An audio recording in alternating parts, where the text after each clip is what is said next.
Assalamualaikum warahmatullahi wabarakatuh. Apa kabar sobat sekalian? Semoga baik-baik saja. Jumpa lagi di channel Dialgo. Kali ini kita akan membahas berita hangat dan masih hangat diperbincangkan, yaitu tentang COVID-19 dan varian Omicron yang sudah masuk di negeri ini dan juga angkanya itu terus naik ya.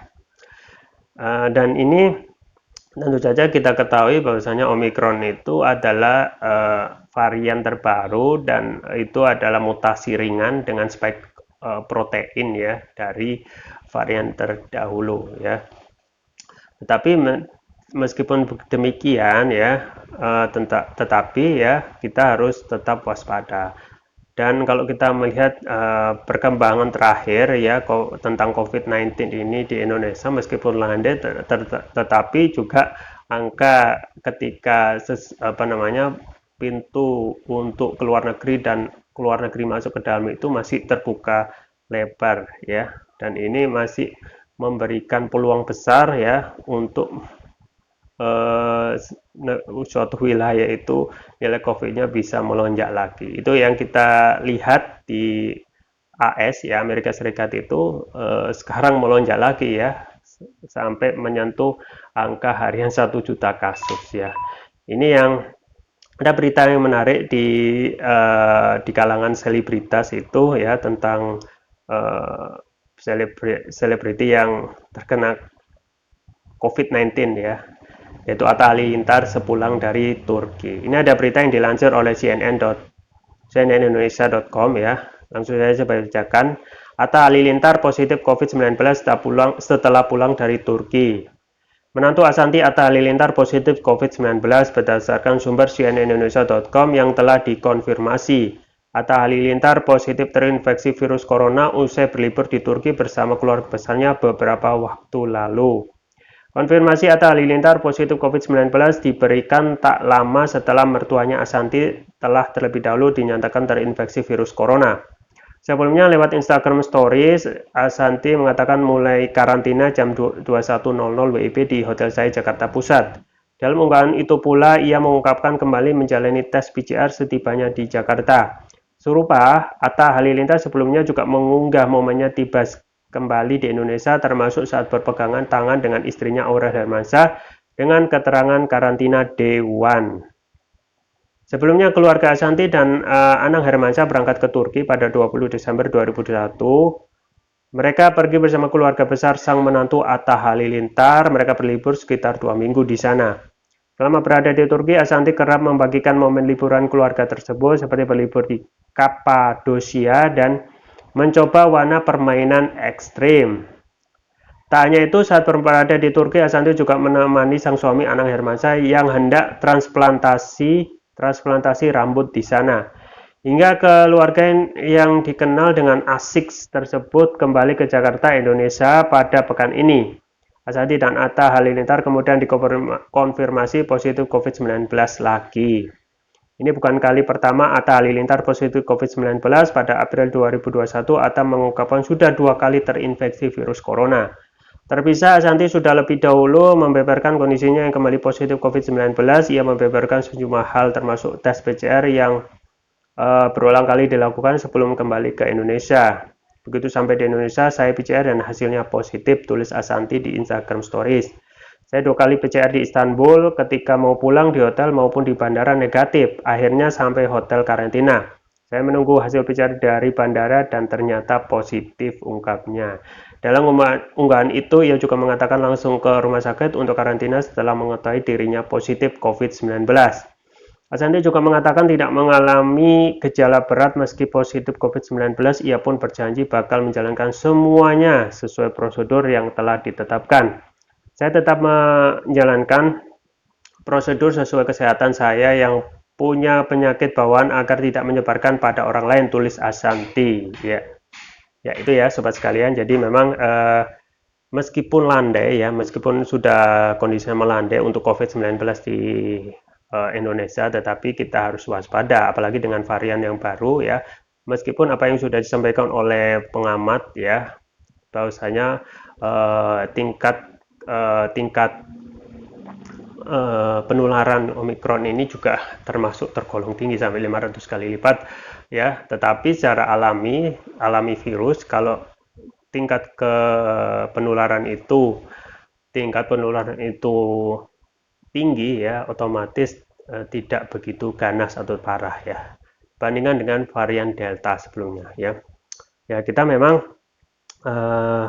menyayangkan ya, Atta Halilintar bisa sampai kena COVID-19, dan itu wajar ya, karena beberapa negara di luar kita itu memang sudah mempunyai lonjakan kasus COVID-nya juga termasuk tinggi ya di AS, dan termasuk juga negara-negara Eropa. Makanya mereka saat ini ya, termasuk di Inggris pula ya, ada beberapa bagian dari pertandingan Liga Inggris itu dipospon atau ditunda.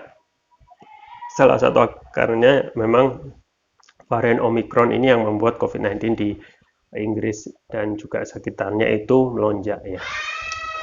Ya, kita doakan agar COVID-19 yang sekarang positif oleh Atta Halilintar segera sembuh ya. Dan kalau kita melihat track record COVID-19 ini kan kemungkinan tidak akan parah ya, tidak akan parah. Itu akan menjadi parah kalau seseorang itu punya komorbid ya, kemudian komorbid seperti diabetes, kolesterol ya, penyakit jantung. Nah, itu akan memperparah kondisi, dan COVID-19 ini hanya akan menjadi berapa persen ya, tetapi yang menentukan adalah komorbid atau penyakit bawaan. Jadi kemungkinan kalau kita melihat track record sebelumnya, Atta Halilintar sudah 2 kali dan itu bisa ternyata sembuh. Dan kalau kita melihat aktivitas dia yang menjalankan pola hidup sehat, insya Allah ini akan membantu untuk mempercepat dan juga akan cepat sembuh gitu ya. Dan memang meskipun demikian dalam hal ini meskipun kita ketahui bahwasanya COVID-19 ini sebenarnya kan sudah ada obatnya, dan obatnya itu yaitu Molnupiravir dan Paxlovid ya. Yang paling manjur itu memang Molnupiravir ya. Seharusnya memang setelah ditemukan obatnya ya, ada juga seharusnya pemerintah juga memberikan kebijakan untuk segera mengimpor ataupun memproduksi massal obat ini. Jadi tidak melulu melakukan PCR untuk perjalanan jauh, atau tidak melulu juga vaksin ya, karena menurut WHO Molnupiravir ini juga diakui ya. Makanya kalau sudah ditemukan obat, berarti statusnya virus COVID-19 ini seperti penyakit virus biasa, seperti virus influenza. Oleh karena itu kita ya, sobat sekalian ya, harus terus menjaga kesehatan ya.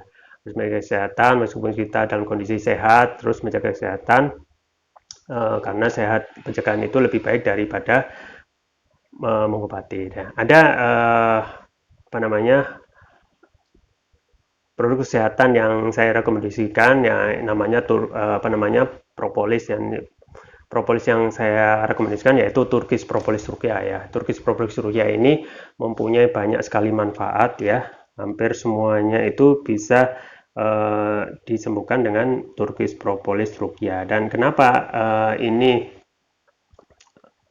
ada kelebihan dibandingkan dengan propolis lainnya, yaitu mempunyai nanoteknologi. Nanoteknologi itu adalah untuk meningkatkan kelarutan dan penyerapan oleh tubuh. Jadi dapat mempercepat penyembuhan ya. Kemudian kenapa dari Turki? Karena Turki itu adalah negara penghasil madu terbesar di dunia, otomatis produksi propolisnya juga melimpah. Di dalam Turkish Propolis Ruqyah ini juga terdapat ruqyah ya. Jadi ruqyah itu adalah merupakan suatu terapi pengobatan yang sangat dianjurkan, dan juga dapat mengobati penyakit medis dan non-medis. Non-medis itu seperti gangguan jin dan lain sebagainya. Untuk manfaat Turkish Propolis Ruqyah ini juga banyak sekali ya. Di antaranya adalah untuk menjaga penyakit medis, menyembuhkan penyakit medis seperti yang kita ketahui ya, seperti ke kolesterol, asam urat, diabetes, ya, stroke, kemudian batuk pilek, tumor, mah, kanker ya, ginjal, amandel, jantung, sinusitis, paru-paru, demam, diabetes, dan lain sebagainya. Jadi hampir semua yang sudah merasakan produk Turkish Propolis ini merasakan kecepatan dalam menyembuhkannya. Tetapi bagi mereka kita yang masih sehat ya bisa terus mengkonsumsi Turkish Propolis Ruya ini secara rutin ya. Konsumsinya sesuai dengan berat badan tubuh. Misalnya tubuh kita berat badan 70 kilo ya, itu 7 kali tetes pagi dan siang ya. Dan ini diharapkan menjadikan ikhtiar kita untuk selalu menjaga kesehatan dan menjaga stamina dalam kondisi sehat maupun dalam kondisi sakit. Itu yang bisa saya sampaikan. Untuk pembeliannya ada di link deskripsi. Jangan lupa untuk kunjungi toko online kami di Elgo, di Tokopedia dan Shopee di Elgo. Itu yang bisa saya sampaikan, semoga bermanfaat. Saya Rahmat Ramani, jangan lupa like, share, dan subscribe. Sampai jumpa lagi. Wassalamualaikum warahmatullahi wabarakatuh.